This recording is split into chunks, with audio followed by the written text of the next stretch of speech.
Baik, kita kembali lagi dan ini merupakan sektor terakhir barangkali ya yang akan dihadirkan dan didialogkan, sektor tentang keuangan dan pembiayaan SDM, tenaga kerja dan UMKM. Betul.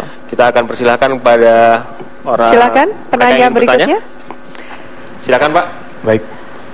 Assalamualaikum warahmatullahi wabarakatuh. Kumaha damang Pak Prabowo, Pak Hatta.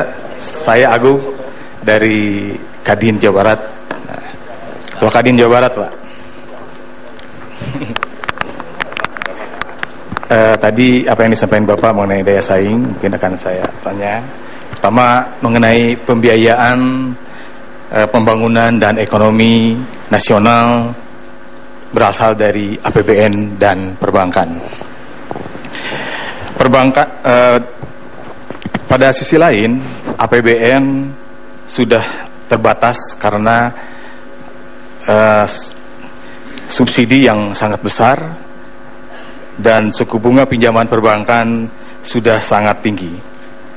Saat ini Bank Indonesia terus memperketat sektor moneter sehingga dunia usaha juga surut karena biaya modal yang tinggi.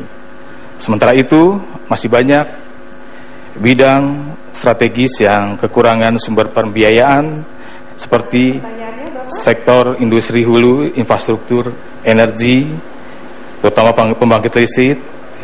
Dan di negara lain, pemerintahnya mengambil inisiatif membentuk lembaga pembiayaan seperti bank infrastruktur, bank pertanian, bank industri maupun bank ekspor. Pertanyaannya, adakah program strategis Bapak membentuk lembaga pembiayaan yang kuat sehingga dapat mendukung pembangunan infrastruktur industri dan yang berorientasi ekspor dan industri kreatif? Baik, Bapak, terima kasih. Kita langsung berikan kesempatan untuk menjawab.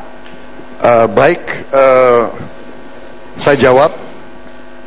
Benar sekali, dalam rencana kami yang sudah kami tuangkan dalam program aksi kami dan visi dan misi kami yang sudah dilaporkan ke KPU, memang kami sudah canangkan di situ rencana pembangunan mendirikan bank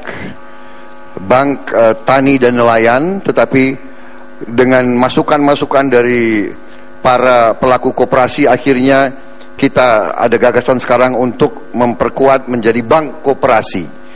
Kemudian juga ada program-program yang sangat berhasil oleh pemerintah sekarang, yaitu lembaga pengelola dana bergulir. Ini sangat-sangat berhasil dengan dampak yang luar biasa. Uang yang digulirkan jumlahnya hanya 5 triliun, tetapi bisa menghidupkan 12 juta orang dengan ribuan koperasi dan perusahaan kecil menengah.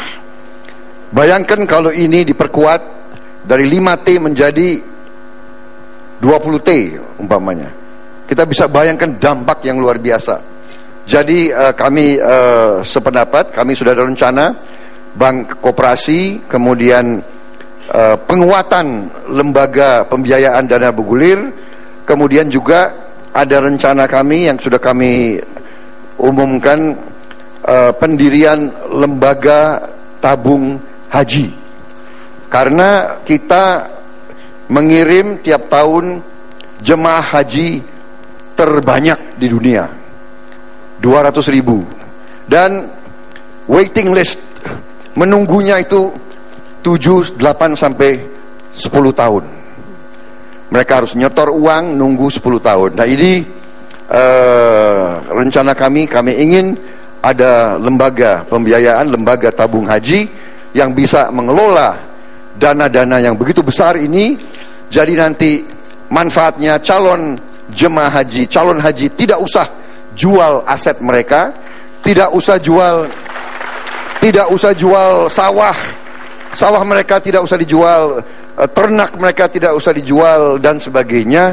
Mereka tabung setiap tahun. Nah, tabungan ini dikelola dengan baik, dan ini juga salah satu sumber pembiayaan yang bisa juga untuk mendukung infrastruktur, karena ini jangka panjang, ya kan? Jadi masih banyak cara-cara kita, terutama benar kuncinya tadi adalah bagaimana pemerintah yang baru, yang insya Allah kalau saya terima mandat bersama Pak Hatta Rajasa, kami harus berani untuk meminta dari seluruh jajaran pemerintahan dan partai politik dan masyarakat seluruhnya, kita harus menghemat. Baik. Harus menghemat di segala bidang. Ya. Baru kita bisa punya uang. Uang ini kita investasikan di bidang-bidang yang produktif. Baik. Kita berikan aplaus. Baik, masih ada giliran satu penanya lagi, kami berikan kesempatan. Silakan Ibu. Terima kasih Pak Prabowo dan Pak Hatta. Kita mengenal bahwa di Indonesia struktur dunia usaha kita sangat timpang. Di satu sisi ada pengusaha besar yang larinya cepat sekali, kemudian pengusaha menengah sangat sedikit. Di samping itu ada jutaan usaha kecil dan mikro yang lemah, namun terbukti bahwa mereka penyelamat dalam krisis. Namun usaha kecil dan mikro ini susah berkembang, Pak.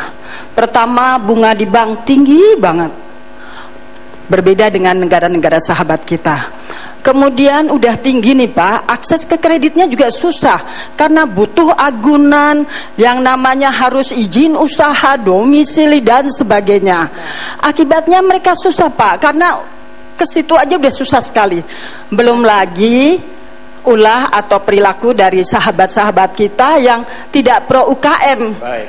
Nah, pertanyaannya, apa kebijakan Bapak supaya teman-teman kita yang UKM ini paling tidak bisa naik kelas supaya bisa masuk ke pasar global? Terima kasih. Itu dia pertanyaannya, silakan Pak Hatta. Terima kasih. Saya kira di situ peran negara, peran pemerintah, affirmative action untuk melindungi yang lemah dan mengangkat yang di bawah untuk naik ke atas. Pemerataan bukan berarti yang sudah tinggi kita tekan ke bawah, biarlah dia flies. Tapi yang di bawah harus kita angkat ke atas melalui gerakan affirmative action. Ada gerakan sedunia sekarang yang disebut dengan financial inclusion. Jadi kepada para pengusaha-pengusaha pemula, pengusaha kecil, pedagang kaki lima, kemudian juga koperasi, itu jangan lagi berbicara metode mendapatkan pembiayaan dengan perbankan konvensional. Karena begitu datang, mana pengalaman 5 tahun, mana neraca 5 tahun di belakang, that's standard, tidak bisa disalahkan perbankan kita. Oleh sebab itu financial inclusion tidak lagi berbicara soal itu. Sepanjang dia berminat berusaha dengan serius, maka tidak perlu lagi ada agunan tambahan, cukuplah usahanya itu yang menjadi jaminan dia untuk berusaha. Dengan memperluas akses sampai ke pedesaan, saya sungguh yakin bahwa gerakan peningkatan kapasitas usaha kecil menengah, termasuk pedagang kaki lima dan koperasi ini, bisa kita naikkan secepat mungkin. Kami sungguh meyakini itu. Nah, apa yang harus dilakukan sebetulnya? Tidak cukup financing saja untuk meningkatkan kualitas dan kemampuan bersaing para usaha kecil menengah. Akan tetapi linkages itu penting sekali, membuat satu sinergis antara pengusaha besar dan pengusaha kecil dalam satu mata rantai supply chains yang baik, saling mensupport. Nah, ini adalah hal yang sangat penting sehingga ada saling menguntungkan, itu win-win solution. Saya teringat dalam industri ini, masih ada Pak Hidayat di sini. Pak Hidayat, kalau ada satu industri mobil, di bawahnya itu ratusan usaha kecil menengah hidup dari satu usaha, katakanlah mobil tersebut. Ada yang cukup membuat hal-hal yang sangat kecil. Di sini rantai supply chain sini harus menjadi perhatian kita. Yang kedua adalah capacity building, peningkatan kapasitas, kemudian juga aksesibilitas kepada market. Ini juga adalah bagian dari tanggung jawab pemerintah. Kata kunci pada akhirnya adalah pemberdayaan itu kepada insentif, capacity building, financial market, dan ini semua adalah gerakan yang saya sebutkan tadi, harus ada affirmative action. Sekarang pemerintah sudah melakukan itu dengan kur lebih dari 100 triliun, lebih daripada 10 juta yang bisa diangkat dengan kredit usaha rakyat tersebut.